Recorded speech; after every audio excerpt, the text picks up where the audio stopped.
Voilà, alors dans ce chapitre donc, qui a été écrit avec Clément Fontan, on parle également de la crise, mais d'un point de vue de politiste, puisque nous sommes tous les deux politistes. Et donc dans ce chapitre, ce qui nous a intéressés, c'était de voir comment la crise, à partir de 2008-2009, est présentée aux citoyens européens, par les institutions européennes notamment, et quelle va être la réponse à cette crise qui dépend évidemment, et c'est ce qu'on montre dans le chapitre, de la façon dont elle est présentée. Et puis ensuite, on parle aussi des conséquences de cette réponse qui est l'austérité. Donc en fait, dans ce chapitre, on s'intéresse moins de 10 ans après la création de la zone euro, on va s'intéresser au cadrage politique de cette grave crise économique, la plus grave depuis 1929, et on montre que les causes qui sont présentées par l'Union européenne, par les institutions européennes, donc, vont expliquer la réponse qui va être donnée, qui est celle de l'austérité, des politiques d'austérité et du renforcement des mécanismes de coordination budgétaire qui vont aussi également être tournés vers davantage de contraintes budgétaires. Donc on va montrer aussi que cette réponse, la réponse de l'austérité, la réforme des mécanismes de coordination des budgets nationaux au sein de la zone euro, empêche également la création de mécanismes d'ajustement qui n'ont pas été possibles avant, et c'est ce que je vais vous raconter. Donc en fait, la crise, le cadrage politique de cette crise-là, ça a été d'occulter en fait les paris risqués des grandes banques européennes, notamment l'investissement dans les subprimes, mais aussi l'investissement dans les dettes souveraines des États.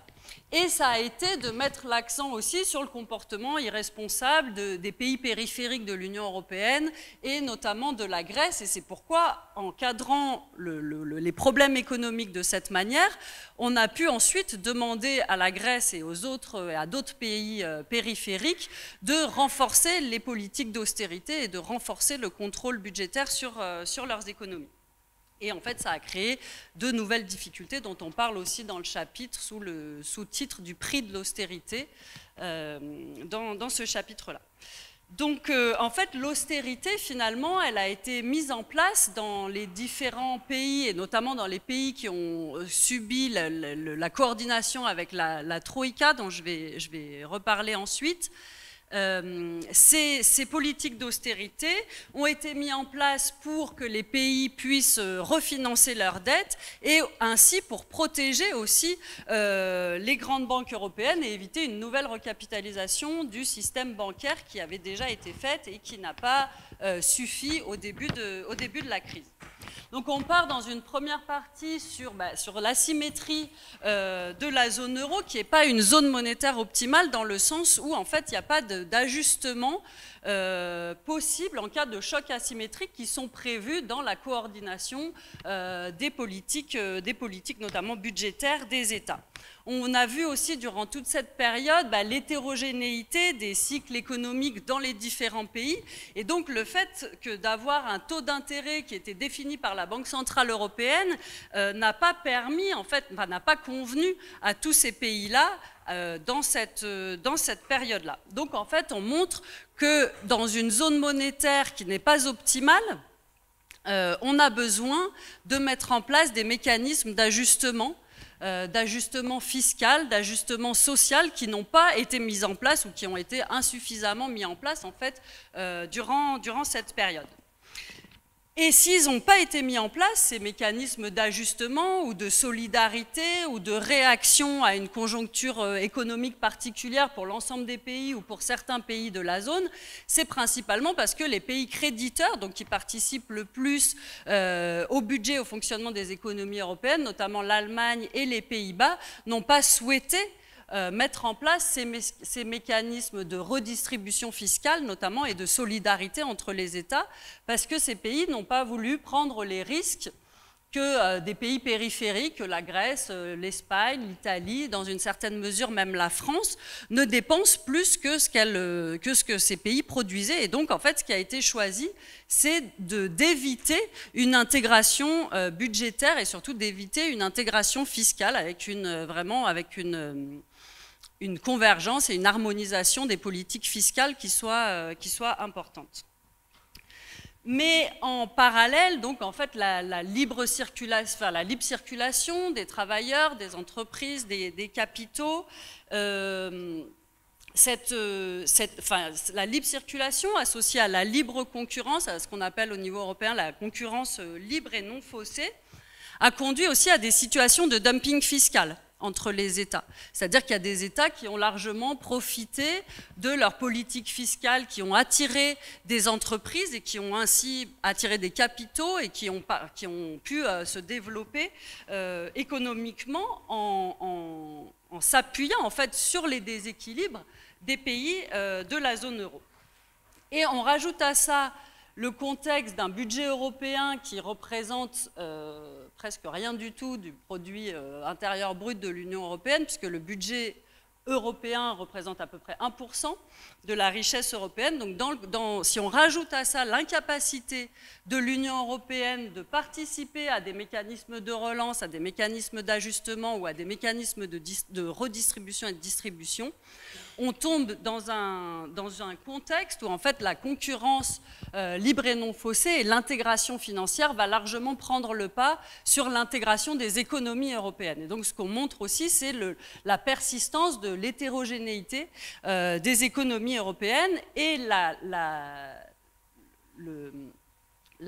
limitation en fait des marges de manœuvre des pays de la zone euro pour relancer leurs économies. Et pour les entreprises, qu'est-ce qui reste? Il reste surtout la flexibilité du marché du travail et la flexibilisation des marchés du travail à travers différents mécanismes, modération salariale, flexibilité externe des entreprises, c'est-à-dire la capacité à licencier ou à embaucher facilement, mais aussi leur flexibilité interne, c'est-à-dire leur capacité à demander à leurs travailleurs de prendre d'autres postes, et éventuellement qu'ils soient plus éloignés géographiquement de leur poste, et de modérer également les salaires. Et puis on rajoute à ça, c'est ce qu'on explique aussi dans le chapitre, en parallèle, un développement très modéré, très limité de l'Europe sociale, comme Céline Belot le rappelait tout à l'heure. Le développement de l'Europe sociale et de l'action de l'Europe dans les politiques de santé, dans les politiques de retraite, dans les politiques d'emploi et de lutte contre le chômage a été extrêmement limité par le fait que, quand ça a commencé à se développer à la fin des années 90, c'était surtout par l'intermédiaire de méthodes souples qui ne laisse pas la possibilité à la Commission ou à la Cour de justice de sanctionner les États qui n'iraient pas assez loin, pas assez vite vers la rencontre de ces objectifs. Donc on a ce contexte-là, hétérogénéité de la zone euro, développement très limité du budget européen, développement très limité de l'Europe sociale, et dans un contexte où en fait, les banques ont profité aussi de ce système-là et de ce contexte-là et ont grossi énormément au début de la période de la zone euro. Entre 1999 et 2004, les banques ont doublé leur taille, ce qui leur a permis de devenir too big to fail, comme on dit, trop grosses pour chuter, et donc de continuer à financer les dettes des pays de la zone euro et notamment de ceux de la périphérie. Donc finalement, il n'y a pas eu une convergence des économies européennes, il y a plutôt eu une augmentation des déséquilibres entre les économies européennes. Et à cela, quand on arrive avec la crise des subprimes, la faillite de Lehman Brothers, la nécessité de recapitaliser les banques européennes pour qu'elles puissent continuer à financer les dettes souveraines, la réponse qui a été proposée par la Commission européenne, par les institutions européennes, par les États membres, c'est d'aller vers des politiques d'austérité et de forcer les États à mettre en œuvre ces politiques d'austérité. Donc je passe sur les réformes de 2012 qui ont permis de renforcer la contrainte budgétaire, c'est-à-dire de renforcer la contrainte pour les États de ne pas augmenter leur déficit public et leur dette par rapport à leur PIB.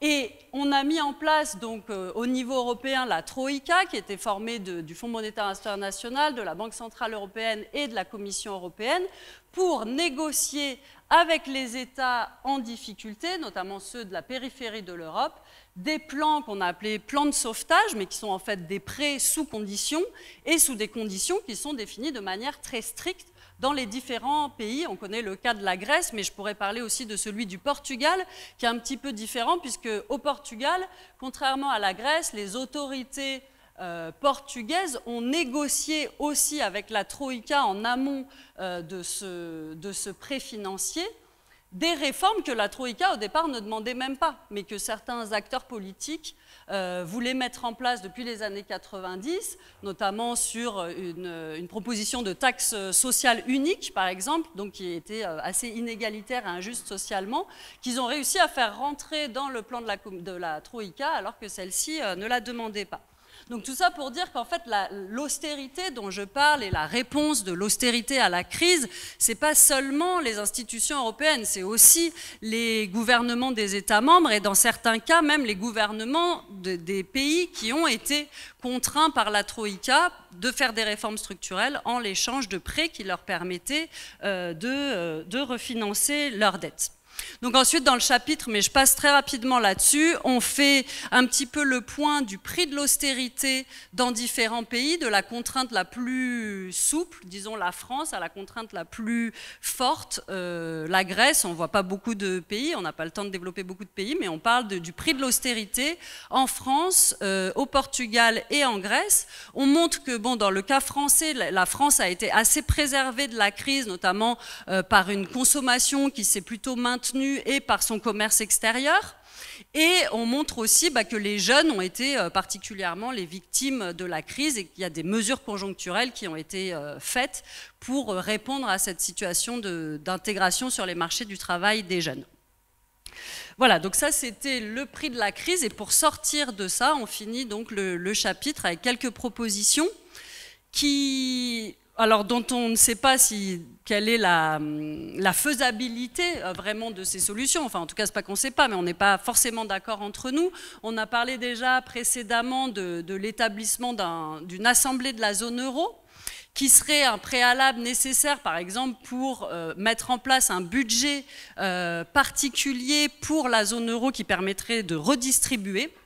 Donc on parle de la question de la faiblesse du budget européen, de la spécificité possible d'un budget redistributif de la zone euro, mais cette proposition nécessiterait en amont la mise en place d'une assemblée de la zone euro, et on voit dans les autres chapitres à quel point cette proposition de Piketty et ses collègues serait difficile à mettre en place, ou en tout cas est encore pleine d'incertitudes.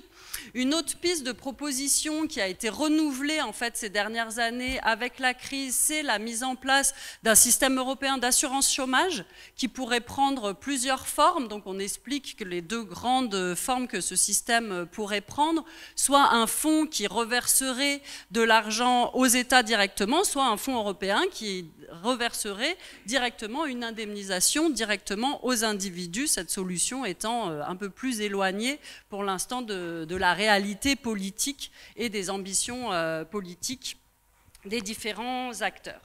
Et puis la dernière solution qu'on met sur la table, c'est vraiment un ciblage des investissements, des fonds publics qui sont utilisés au niveau européen sur les questions de la protection sociale, de l'intégration dans les marchés du travail, mais aussi pour répondre aux besoins du changement climatique, donc dans tout ce qui concerne le développement des politiques environnementales. Voilà, merci.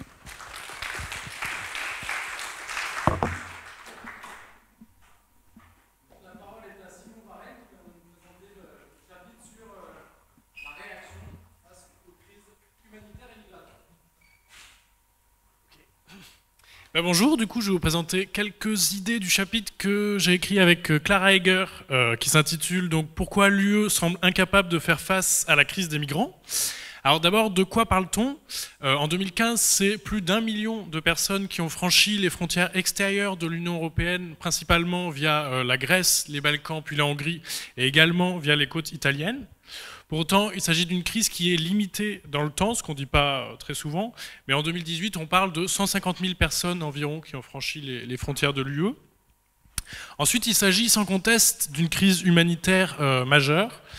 Depuis 2014, on compte environ 15 000 personnes, c'est des estimations, qui sont mortes, noyées en Méditerranée, et c'est sans compter les multiples violations des droits humains qui sont commises sur les routes migratoires, et notamment en Libye. Enfin, et c'est l'objet de notre chapitre avec Clara Heger, c'est une crise de l'Union européenne, à savoir l'impossibilité de parvenir à une solution collective face à un problème qui est inhéremment collectif. Et cette crise a été particulièrement visible lors des débats sur les quotas de migrants en septembre 2015, donc en fait qui a fait suite à la décision du Conseil, votée à la majorité, de relocaliser 120 000 demandeurs d'asile dans les différents États européens. Et donc cette solution a été jugée insuffisante par certains États européens, au premier rang desquels l'Allemagne et la Suède, qui ont pris le parti d'accueillir davantage de demandeurs d'asile, et au contraire les États dits de Visegrad, donc c'est la Pologne, la République tchèque, la Slovaquie et qu'est-ce que j'ai oublié comme État? Eh bien la Hongrie, qui ont dit s'opposer à tout accueil de migrants et donc à tout projet de quotas. Alors pourquoi cette absence de coopération? Donc d'abord, il faut voir qu'il y a de grandes divergences dans les préférences nationales. D'abord, dans l'ensemble, la plupart des gouvernements sont assez frileux en fait, à l'accueil de réfugiés, qui a un coût inhérent en termes de traitement juridique, d'hébergement. Mais après, il y a également des divergences nationales qui sont le produit de différents facteurs, à la fois des traditions en termes d'immigration, de l'opinion publique et du succès des partis anti-immigration, et de capacité économique à intégrer des migrants. Mais l'élément qui nous paraissait vraiment crucial pour comprendre ce problème de coopération, c'est la situation géographique paradoxale des États européens, à savoir que les États d'entrée des migrants ne sont en général pas les États dans lesquels les migrants souhaitent se rendre in fine. Donc les migrants entrent par la Grèce, la Hongrie, l'Italie, désormais l'Espagne, mais souhaitent en général atteindre l'Allemagne, le Danemark, la France, le Royaume-Uni. Et ça conduit à une attitude de ces États-destination qui est d'une part de coopérer avec les États d'entrée dès lors qu'il s'agit de fortifier les frontières de l'UE, donc notamment via l'agence Frontex, via des accords avec des pays tiers comme la Turquie. Mais par contre, dès qu'il s'agit de l'accueil, les États-destination se rendent invisibles et cessent de coopérer, ce qui est concrétisé par les conventions de Dublin, qui rendent de fait les États d'entrée responsables de la prise en charge des demandeurs d'asile. Alors, face à ce problème, quelle solution on a cherché à proposer? Alors, une première piste à laquelle on a pensé, c'est de forcer les États de destination à coopérer avec les États d'entrée sur l'espace Schengen. Et pour cela, les pays d'entrée peuvent en fait avoir certains moyens de pression. En particulier, on pensait à une menace extrême que pourraient brandir des États tels que la Hongrie ou l'Italie, qui serait d'offrir massivement leur nationalité à un grand nombre de demandeurs d'asile, de manière à ce que ceux-ci puissent ensuite circuler librement et s'installer dans des pays destination. Et une telle menace, qu'il ne faut pas forcément mettre en œuvre, mais peut être un moyen de forcer ces États de destination à une forme de solidarité avec les États d'entrée. Ensuite, une deuxième piste à laquelle on pensait, qui est plus idéaliste, serait de reconnaître la part de responsabilité de certains États de l'Union européenne dans l'origine même de ces déplacements de population. C'est-à-dire qu'en fait, quand on analyse les nationalités des personnes qui sont entrées pendant la crise de 2015 sur le territoire européen, ce sont largement en fait, des réfugiés qui quittent des zones de conflit, de guerre civile, et très majoritairement des Syriens, des Afghans et des Irakiens. Or, ce sont des conflits, des guerres civiles dans lesquelles certains États européens sont intervenus, soit de manière directe, comme en Irak ou en Afghanistan, soit de manière indirecte, comme en Syrie, entraînant donc une escalade conflictuelle et davantage de réfugiés. Donc, une piste serait de répartir les demandeurs d'asile en Europe en fonction du niveau d'interventionnisme des États membres. Voilà. Je vous remercie.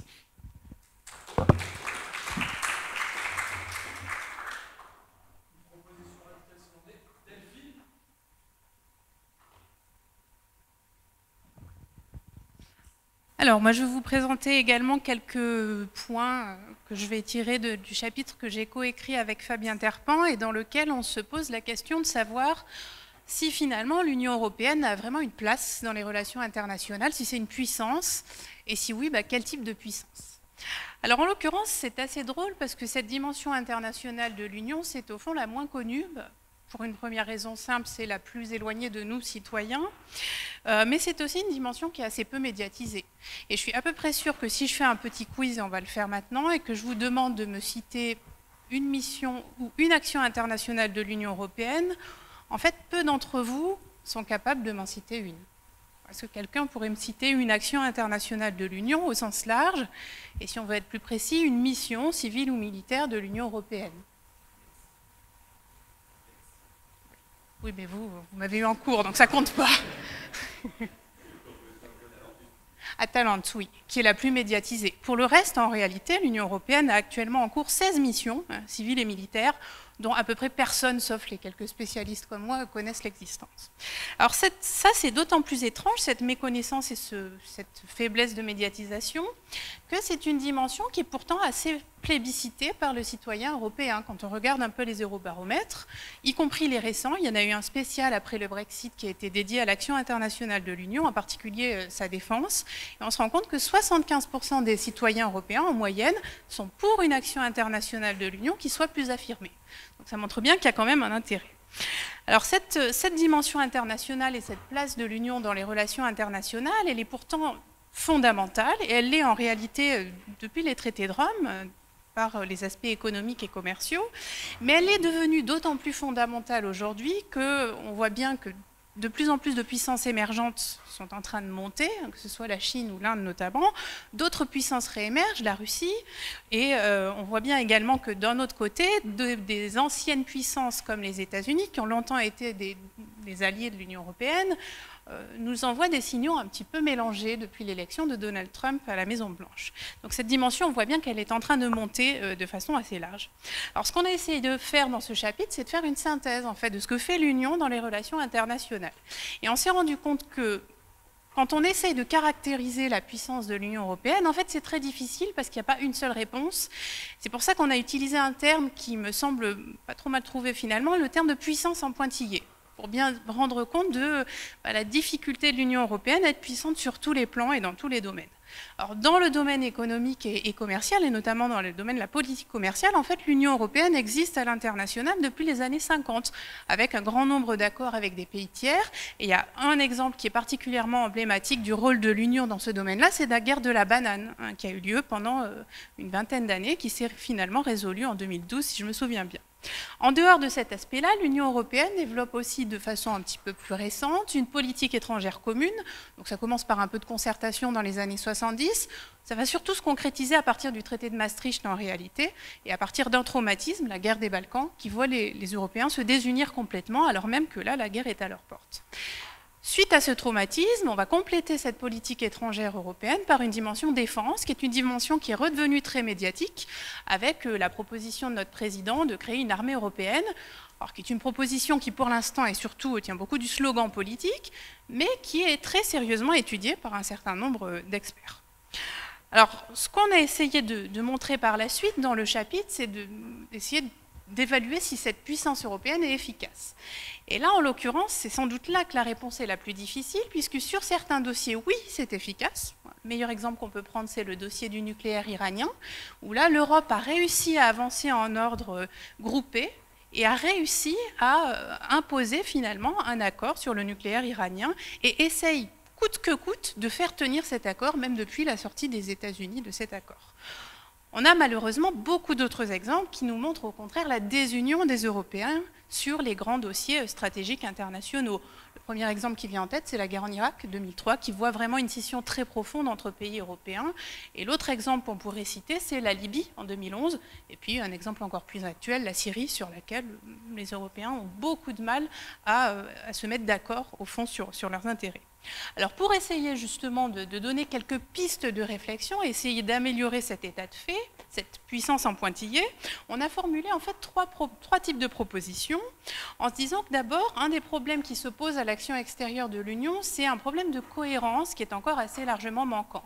Tout simplement puisque selon la dimension internationale que l'on observe, on n'a pas forcément le même poids pour les mêmes institutions. Donc, une de nos propositions phares, c'est de dire que dans la politique étrangère, il faudrait davantage de rôle des institutions communautaires, et en premier lieu du Parlement européen, qui a son mot à dire, qui peut développer toute une expertise. Notre deuxième proposition, et ça va un petit peu dans le sens de ce qui est fait actuellement avec la coopération structurée permanente en matière de défense, c'est de dire que, très bien, on n'est pas obligé de communautariser tous les sujets, on n'y arrivera pas. C'est trop compliqué, il y a des intérêts stratégiques nationaux qui sont irréductibles. Par contre, pourquoi ne pas laisser faire les États qui veulent aller plus vite et plus loin ensemble? Donc l'idée, c'est utiliser beaucoup mieux les instruments qui existent en fait dans les traités et qui jusque-là ont été largement sous-utilisés. Donc là, on a un premier espoir avec la coopération structurée. Enfin, le dernier élément, c'est de développer plus d'outils communs. Il y a notamment une question qui revient assez régulièrement, c'est pourquoi l'Union européenne n'intervient pas militairement sur telle ou telle crise? D'abord, il y a un problème de prise de décision, mais il y a un deuxième problème qui est le nerf de la guerre, c'est l'argent. Il n'y a pas de budget européen commun pour intervenir dans telle ou telle crise, que ce soit en Syrie ou au Yémen. Donc peut-être qu'une des pistes, et c'est ce qu'on propose, c'est créer un budget militaire, un budget de défense plus largement européen, et puis une autre proposition, alors, qui pour le coup n'est pas que de nous, puisqu'elle a été reprise par Annegret Kramp-Karrenbauer, AKK, le mois dernier, qui propose qu'on mette en place un Conseil de sécurité européen, qui est en fait une réunion des ministres de la Défense européens, qui pour l'instant se réunissent, mais de façon informelle. Donc là encore, ça pourrait être une voie finalement vers plus de concertation de l'Union sur les grands dossiers internationaux. Et je m'arrête là.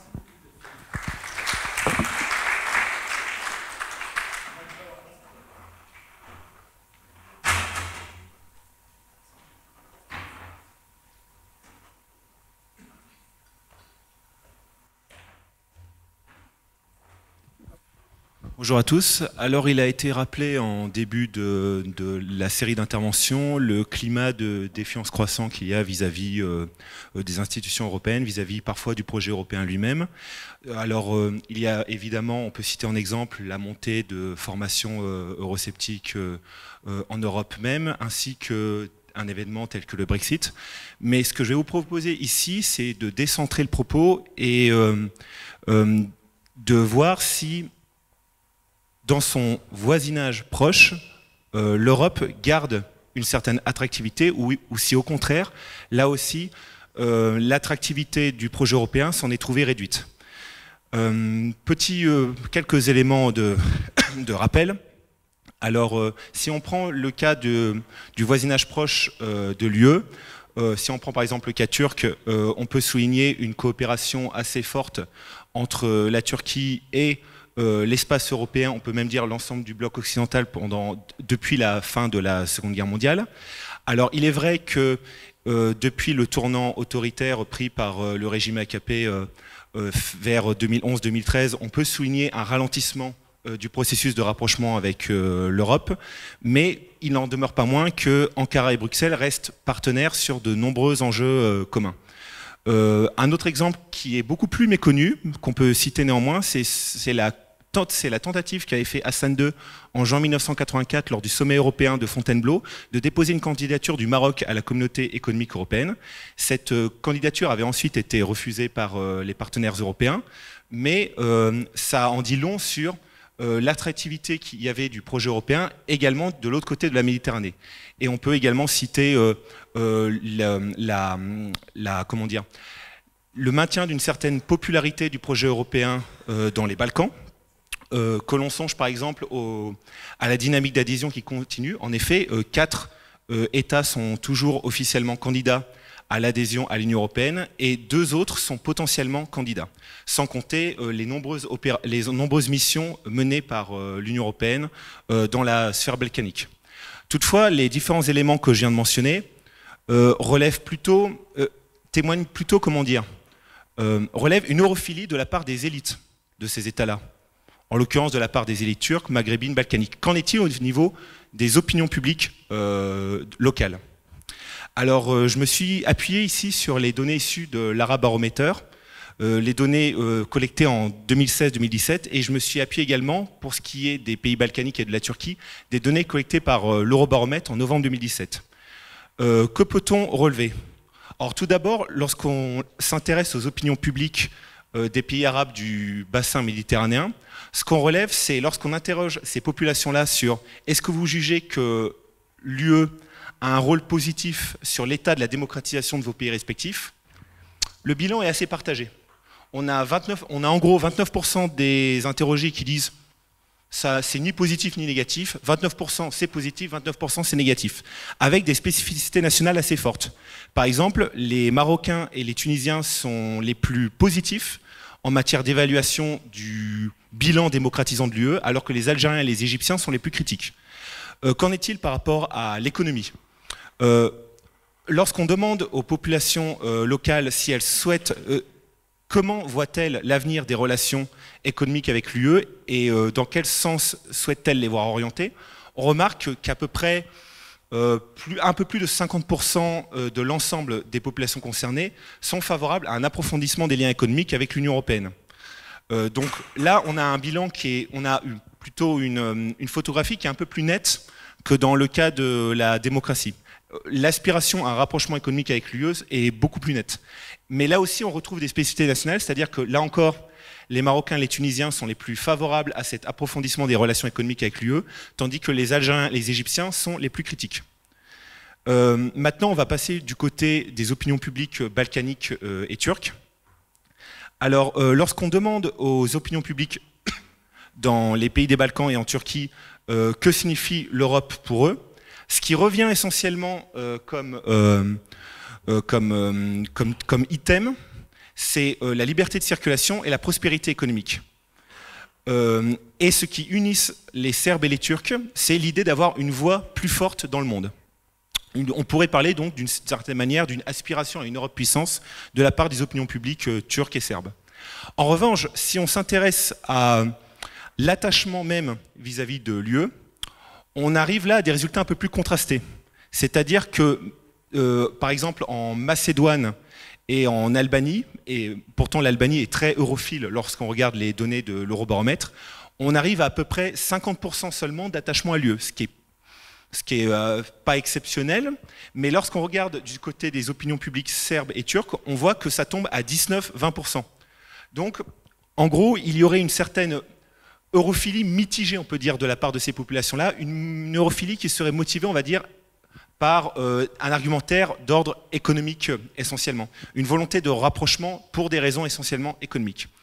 Alors, comme je l'ai rappelé tout à l'heure, en me basant sur les données de l'Eurobaromètre, il semble que les opinions publiques arabes aient une image assez ambivalente du rôle qu'a l'Union européenne en termes de démocratisation. Toutefois, on pourrait esquisser un regard un peu plus nuancé sur la question en soulignant que l'Europe peut avoir potentiellement une fonction d'impulsion démocratisante pour son environnement régional proche. Les politistes américains Levitsky et Way avaient démontré que la politique internationale et la politique intérieure n'étaient pas de frontières étanches, mais que les relations diplomatiques qu'entretient un État peuvent avoir des influences sur l'évolution politico-institutionnelle de ce même État. Là aussi, quelques exemples peuvent être cités qui sont particulièrement frappants. Prenons par exemple le cas de la Tunisie, qui est actuellement le pays dont la situation de transition démocratique dans le monde arabe semble la mieux partie par rapport à son environnement régional. La Tunisie est particulièrement soutenue par la Commission européenne sur le plan économique. Prenons le cas également des pays balkaniques en voie d'adhésion et de rapprochement avec l'Union européenne. On constate que dans ces pays-là, si on se base sur les données de l'ONG Freedom House, ces pays ont réussi à se maintenir en termes de démocratisation. On réussit à maintenir un état de démocratisation, voire à progresser parfois. À l'inverse, on peut citer le cas du contre-exemple turc où, au fur et à mesure que la perspective d'une adhésion à l'UE s'est éloignée, l'impulsion visant à une démocratisation du système politique turc s'en est trouvée diminuée. Donc, ce qu'on peut dire d'une certaine manière, pour conclure, c'est que même si les opinions publiques témoignent d'une europhilie assez ambivalente, et même si l'influence de l'UE en termes de démocratisation est perçue de manière assez mitigée, l'UE peut constituer potentiellement un aiguillon une impulsion démocratisante pour son environnement proche, qu'il soit méditerranéen ou balkanique.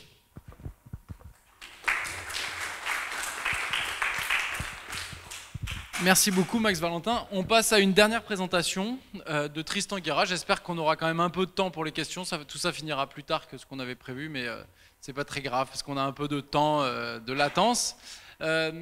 Tristan. Bonjour à tous. Donc, comme on l'a vu, l'Union européenne est quand même traversée par un certain nombre de crises. Ah ouais, non. Par un certain nombre de crises et on peut légitimer de problèmes internes, elle est mise sous tension, externe aussi. Et donc, du coup, on peut se demander, finalement, les grands partis qui ont gouverné l'Union européenne jusqu'à présent, les grands partis de gouvernement réunis au sein des familles des conservateurs, des chrétiens démocrates, des libéraux et des sociodémocrates, est-ce qu'au fond, ils réussissent à la tâche?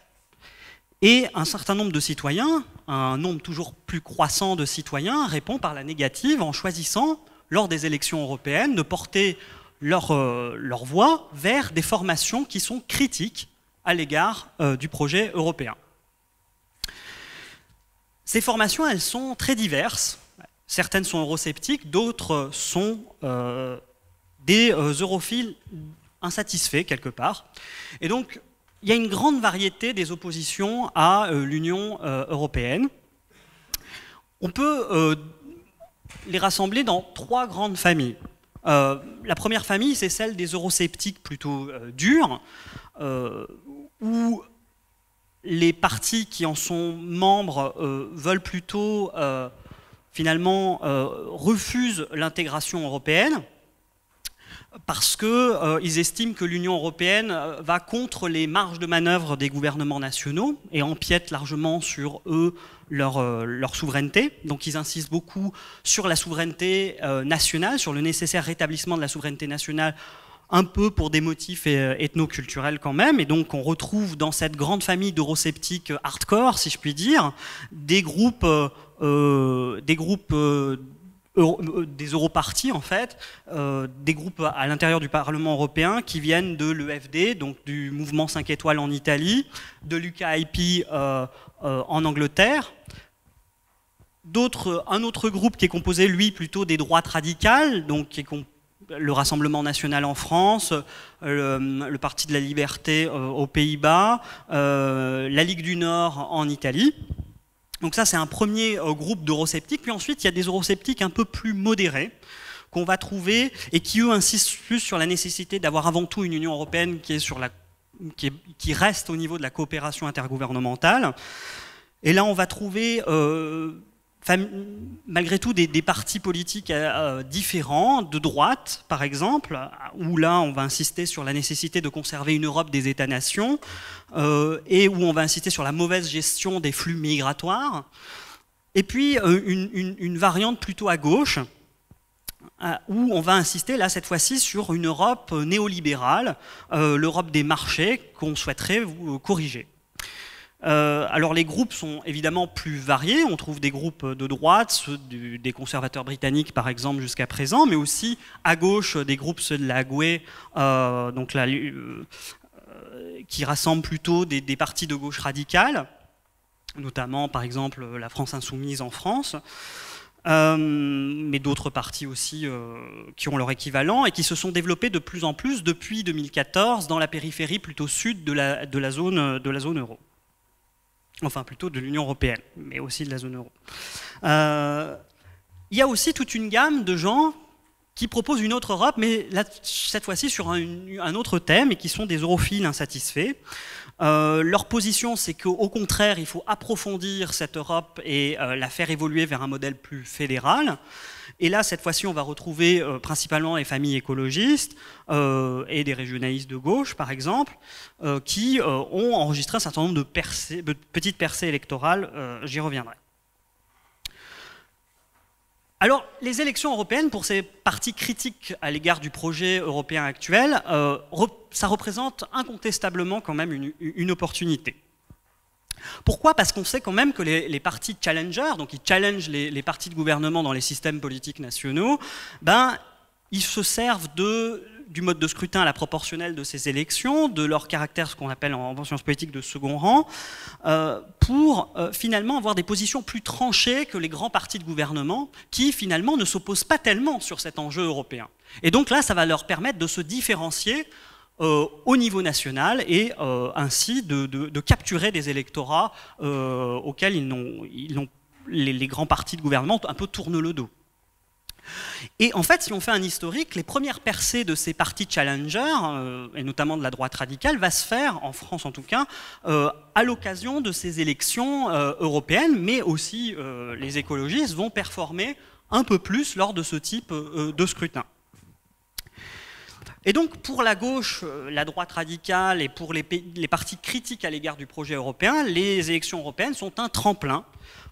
Pourquoi? Parce qu'ils réussissent d'abord à avoir une attention médiatique qu'ils n'ont pas de manière générale lors de scrutins plus nationaux, parce que justement ils se différencient à l'égard de cet enjeu, ce qui va leur permettre de capturer finalement un électorat et plus tard de pouvoir miser sur des futures victoires nationales. Donc les élections européennes pour ces partis-là ne sont pas une fin en soi, mais c'est plutôt pour leur servir dans la dynamique nationale de la compétition politique nationale. Ces partis, même si on peut ne pas voter pour eux, ils assurent quand même, ils ont le mérite d'assurer la politisation finalement de cet enjeu européen. À la fois parce qu'ils le rendent plus saillant pour les citoyens, parce que si on faisait uniquement confiance aux partis de gouvernement, bah, ma foi, on ne serait pas très opposés, il n'y aurait pas une opposition à un débat très conséquent sur l'enjeu européen, et aussi parce qu'ils vont polariser justement l'électorat. Donc, du coup, ils servent quand même quelque part à alimenter le débat autour de l'Union européenne et finalement à faire en sorte que des citoyens qui n'étaient pas intéressés se sentent plus intéressés par l'Europe. Ce qu'on peut dire aussi, c'est que les idées des eurosceptiques, et ça on le voit, on a des données là-dessus, gagnent quand même un peu de terrain. Et donc du coup, qu'est-ce qu'on peut dire des prochaines élections européennes à l'égard de ces familles politiques, critiques ou hostiles carrément au projet européen? D'abord, il y a un certain nombre de difficultés potentielles.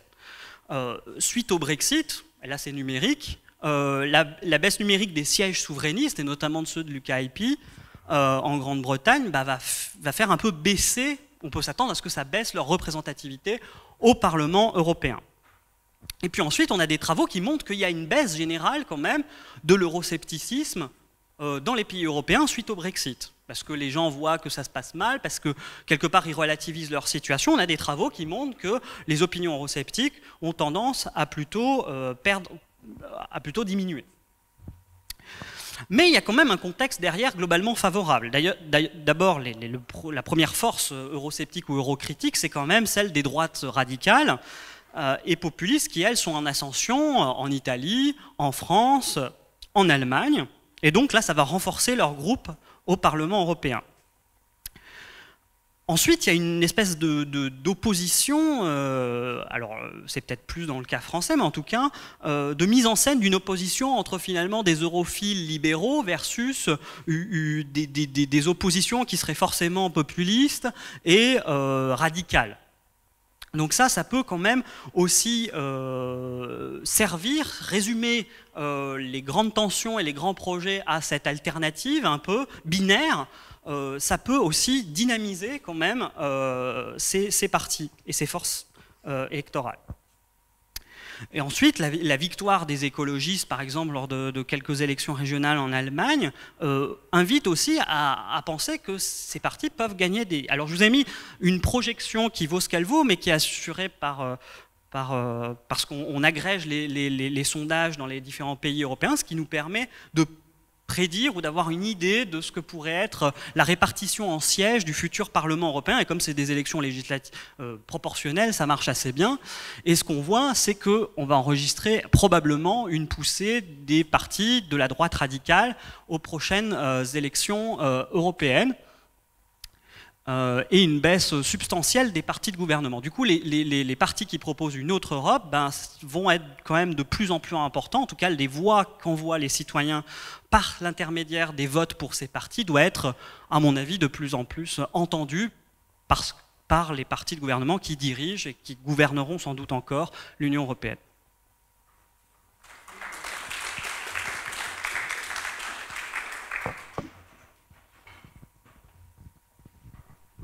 Merci beaucoup. C'est le moment de prendre des questions. J'imagine qu'il y en a, puisqu'on a ouvert toute une série de sujets. Alors...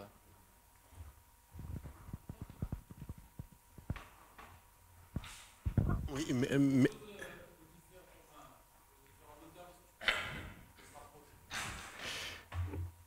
oui, merci pour toute cette très belle présentation. Je voudrais dire une chose.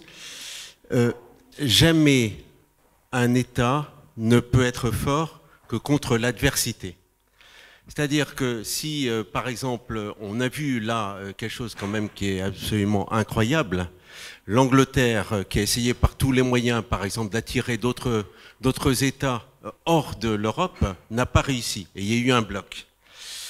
Vous parliez tout à l'heure des Balkans, mais la Chine est extrêmement présente, a investi énormément, etc., en Macédoine, en Serbie, un peu partout, sauf le Kosovo.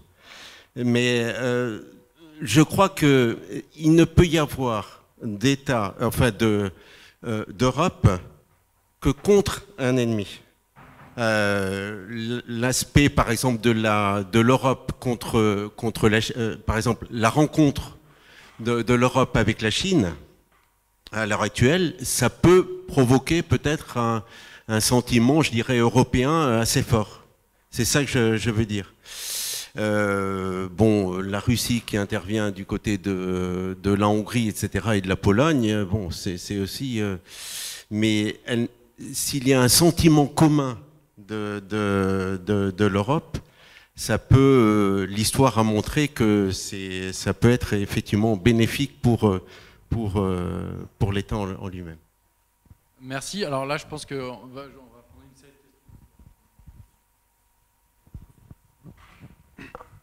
de questions. Merci pour les différents exposés, mais je voulais poser une question provocante. Est-ce que l'Europe n'a pas décliné ou a favorisé certaines formes de populisme, je n'ai rien contre les pays du PECO, le fait d'intégrer trop rapidement ces pays membres de l'Europe centrale et orientale? Est-ce que ça n'a pas faussé réellement le projet européen?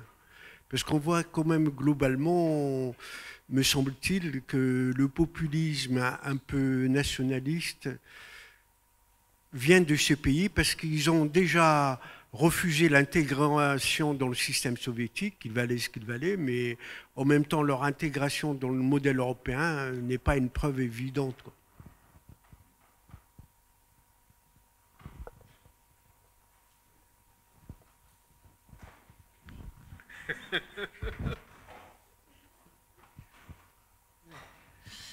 Bonsoir. C'est une question plutôt à la personne qui a fait un exposé sur le système monétaire et sur les crises financières.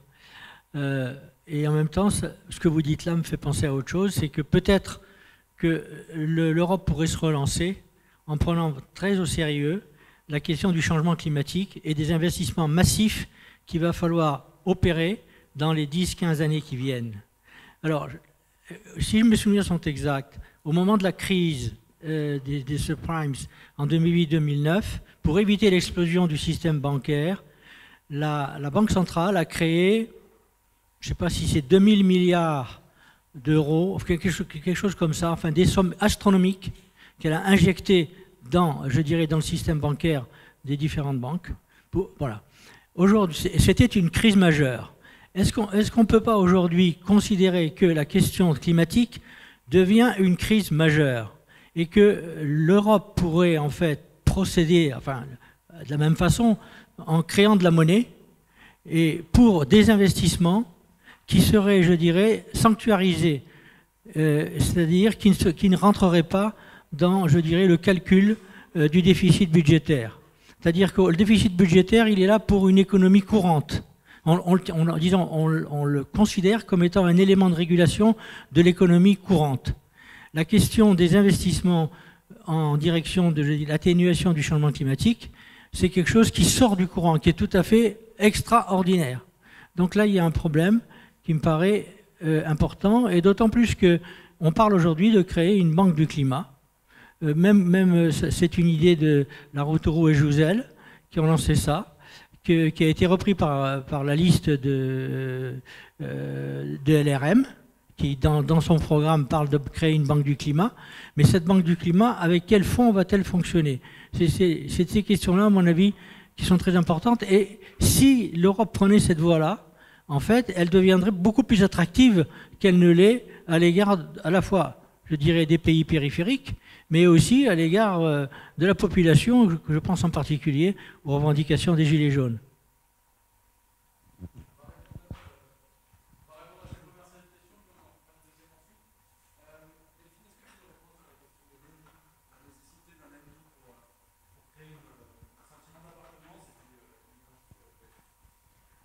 Alors moi, je ne suis pas forcément d'accord avec cette analyse, même si, en réalité, quand on regarde un peu l'historique de la construction européenne, en fait, assez clairement, il y a une partie géopolitique qui se joue derrière la construction européenne, et l'ennemi de départ, c'est l'URSS. Donc c'est bien comme ça que s'est construite l'Union.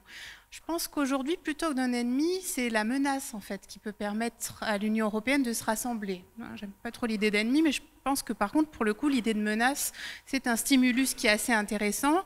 La Chine est effectivement une menace, notamment commerciale, mais on se rend bien compte qu'il y a beaucoup d'autres menaces, et notamment une des menaces qui est prise très au sérieux par les chefs d'État européens aujourd'hui, c'est la menace de retrait américain, en fait, d'arrêt de l'engagement militaire américain sur le continent européen, qui poserait de vraies questions, d'où d'ailleurs l'idée de pousser en avant l'autonomie stratégique de l'Union.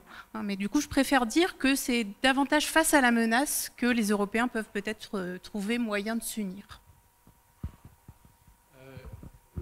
On continue la série de réponses. Je vais répondre sur les PECO, les pays d'Europe centrale et orientale. Est-ce qu'en gros l'Europe n'a pas mis la charrue avant les bœufs en élargissant un peu plus rapidement, en élargissant avant d'intégrer Quoi?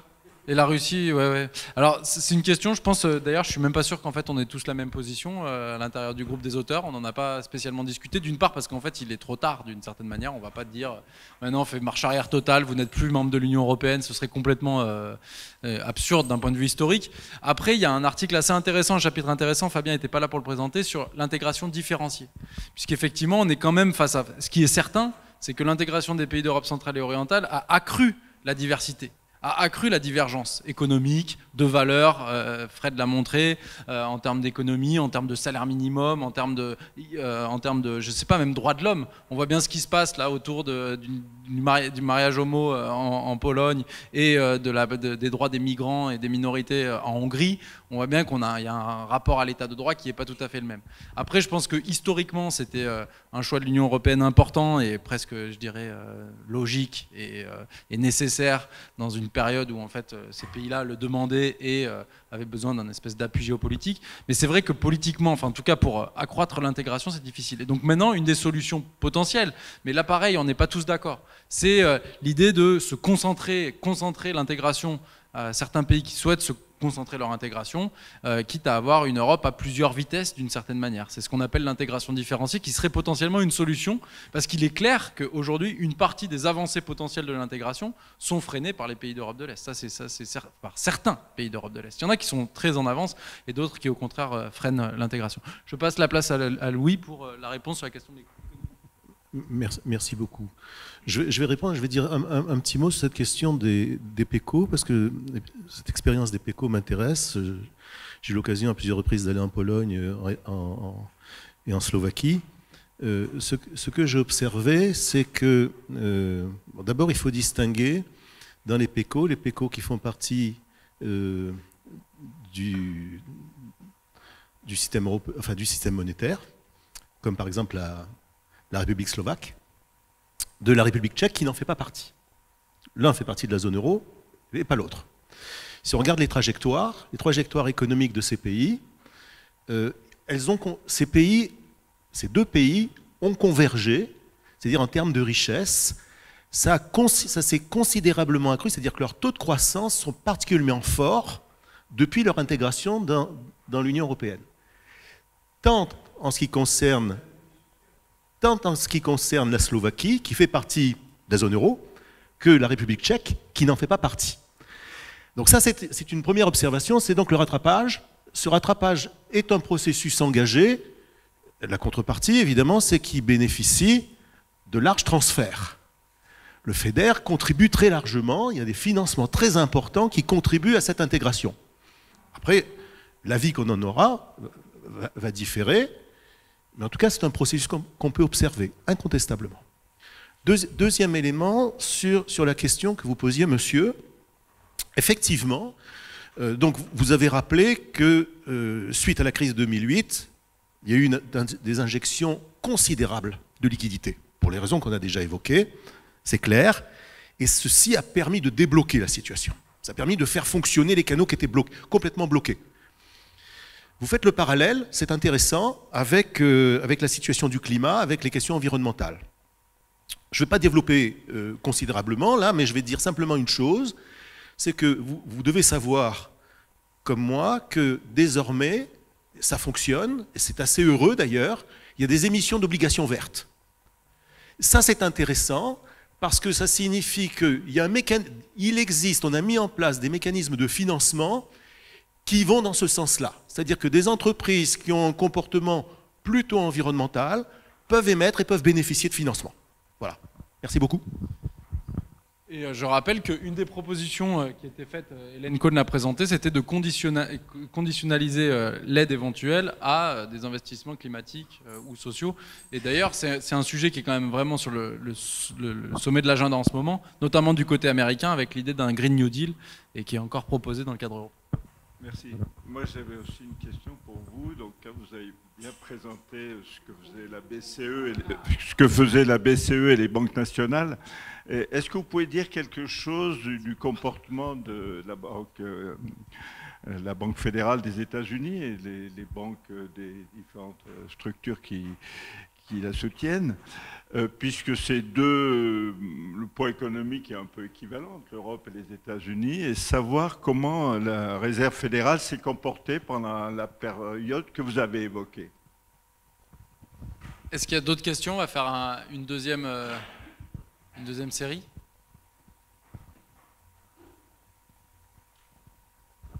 Oui, c'est concernant l'Europe de la défense. Comment ça peut se matérialiser puisqu'il y a deux pays qui ont l'arme nucléaire, encore, Brexit, on ne sait pas trop. Et cette défense contre qui? Je dirais, est-ce que pointer les missiles contre la Russie, ou est-ce que, je dirais, c'est quel type de rapport avec la Russie? Enfin, moi, c'est quelque chose. Et puis, que financer l'Europe de la défense, dire avec les critères de Maastricht, ça pose un certain problème de financement. Je laisse la parole à Delphine qui va devoir nous quitter et qui est l'experte. Alors, l'Europe de la défense, en fait, elle existe. Elle existe même depuis pas mal de temps, puisque ça existe depuis 1999. Toute la question est de savoir ce qu'on met derrière les termes Europe de la défense. Première chose, Europe de la défense, ça n'a de sens qu'en France. Partout dans les autres pays européens, on ne parle jamais d'Europe de la défense. On parle de politique européenne de défense, ce qui n'a quand même pas grand-chose à voir. Le deuxième élément, c'est que l'Europe de la défense, en fait, elle ne sert pas à défendre l'Union européenne territorialement, puisque ça, c'est la tâche de l'OTAN. Ça ne change pas, c'est la tâche de l'OTAN depuis 1949, et c'est toujours, aujourd'hui en 2019, la tâche de l'OTAN. Alors, l'Europe de la défense, elle sert à quoi, du coup? Si on enlève la tâche territoriale et qu'on dit que ça existe, en réalité, elle sert surtout à gérer les crises des autres, c'est-à-dire faire en sorte d'être capable d'intervenir dans des conflits qui peuvent éclater soit à nos frontières, soit plus loin, notamment dans le cas de la République démocratique du Congo, par exemple, au Tchad ou au Mali. L'idée étant d'être capable d'intervenir quand nos alliés, et notamment les Américains, ne le souhaitent pas. Et ça, c'est directement lié en fait à l'expérience malheureuse des Balkans, où les Américains sont intervenus, mais en dernier recours, et parce que les Européens étaient incapables d'agir. Donc de fait, l'Europe de la défense existe. Alors l'autre problème que vous pointez, c'est un problème intéressant, mais qui est à mon avis un problème un petit peu plus large, la question du budget. Alors qui n'a pas seulement à voir en fait avec les critères de Maastricht, mais qui a à voir aussi avec la question de savoir est-ce que les opinions publiques de chaque pays européen sont d'accord pour d'abord augmenter leur budget de défense nationale. Et là, c'est loin d'être évident dans tous les pays. Si on prend le cas de l'Allemagne, il y a un débat très fort en ce moment sur la question. Et du coup, de là ensuite à avoir une autre marge qui dirait est-ce que les opinions publiques européennes sont prêtes à avoir un budget commun de défense qui pourrait être voté, pourquoi pas par le Parlement européen, et là pour le coup, ça serait vraiment révolutionnaire, on en est encore très très loin. C'était le projet de la Communauté européenne de défense, qui est mort en 1954, grâce à qui l'Assemblée nationale. Voilà. Alors, en l'occurrence, avec la Russie, ce qui est intéressant, c'est qu'il y a une relation qui n'est pas une relation d'inimitié, c'est une relation de rivalité. C'est-à-dire sur certains sujets, on coopère en fait très largement avec la Russie. Je pense notamment à tout un dialogue qui s'est mis en place sur les questions de cybersécurité, alors pour lequel on pointe beaucoup justement nos accusations vers la Russie. Et malgré tout, il y a un dialogue diplomatique assez intensif qui s'est mis en place depuis quelques années entre l'Union européenne et la Russie. Et par ailleurs, sur d'autres aspects, notamment quand on regarde la question de l'Ukraine par exemple et l'annexion de la Crimée, là les relations UE-Russie sont plus compliquées parce qu'elles prennent la forme de sanctions en fait, politiques et économiques à l'encontre de la Russie. On a quand même, dans le cadre de la relation UE-Russie, quelque chose qui est très important, c'est la dépendance énergétique d'un certain nombre de pays européens, et notamment l'Allemagne, au gaz russe. Ce qui fait qu'on est quand même obligé, quoi qu'il arrive, de maintenir un niveau de dialogue qui soit à peu près satisfaisant. Sur la Federal Reserve. Merci. Merci bien. Alors, effectivement, si on fait un parallèle entre la BCE, donc l'Eurosystème, et la Federal Reserve, comme les États-Unis, la crise, comme vous le savez, était déclenchée aux États-Unis, la Federal Reserve a réagi tout de suite. Elle est la première à réagir, puisque dès 2007, dès le printemps 2007, il y avait des signes de ralentissement et des problèmes dans la finance américaine, sur des sociétés de crédit immobilier. La Federal Reserve et l'État américain ont tout de suite réagi pour éviter une crise systémique, dire qu'ils ont soutenu ces institutions. Ils ont refusé de soutenir Lehman Brothers. Et donc ils sont intervenus très rapidement en injectant des liquidités et en baissant les taux d'intérêt. L'Europe, enfin la BCE, l'Eurosystème ont réagi beaucoup plus tardivement. En 2008, juste avant finalement le 15 septembre, la crise de Lehman Brothers, je crois à la réunion du conseil, du directoire de juin de cette période-là, les taux d'intérêt directeurs de la BCE ont été élevés, à tort. Et quand la crise, donc c'était juste avant l'été, c'était en juin, les taux ont été élevés. Quand la crise est arrivée à l'automne, à ce moment-là, les taux ont commencé à baisser. Puis il y a eu 5 diminutions successives, donc ça a réagi beaucoup plus lentement. Et puis les injections de liquidités sont arrivées plus tard, elles sont arrivées à partir de 2011 chez nous, alors que les États-Unis ont réagi immédiatement. Bernanke, qui était donc gouverneur de la Fed, a tout de suite réagi. Ce que l'on peut dire maintenant, pour terminer, comme je l'ai indiqué tout à l'heure, j'ai rappelé, vous le savez bien, nos taux directeurs sont très bas aujourd'hui, puisqu'on a le REFI qui est à 0. Le Japon, la Bank of Japan a encore un taux aussi très faible, et elle a aussi, le Bank of Japan est assez intéressant aussi, le cas japonais est intéressant, puisque la crise a démarré aussi au Japon, il y a eu un ralentissement très fort, et ils appliquent encore, comme nous, des taux négatifs. Ce qui n'est plus le cas à la Federal Reserve, ce qui n'est plus le cas aux États-Unis, c'est tout le débat d'ailleurs entre Trump et le gouverneur de la Fed et le conseil de la Fed, puisqu'ils sont à 2,5. Le taux des Fed Funds est à 2,5. Nous, on est à 0. La Bank of England est montée à 0,75. Donc, on a nous, actuellement, nous avons une position qui est taux faible, injection de liquidité importante. Aux États-Unis, ils ont monté les taux. L'activité économique a démarré, donc dès l'instant on se dit il y a de l'activité économique, il y a attention sur le marché du travail, donc les prix vont monter, et donc les coûts vont monter, les prix vont monter. Mais en même temps, il y a des tendances au ralentissement, et la perspective qui était de provoquer une nouvelle augmentation des taux directeurs aux États-Unis, je pense qu'il n'y aura pas il y aura pas une prochaine augmentation de taux directeurs. Bon, en arrière-plan, il y a le conflit qu'on évoquait actuellement entre Trump et Jérôme Powell. Merci beaucoup. Merci. On va conclure à ce moment-là cette première phase. N'oubliez pas que... Oui, qu'est-ce qu'il y a?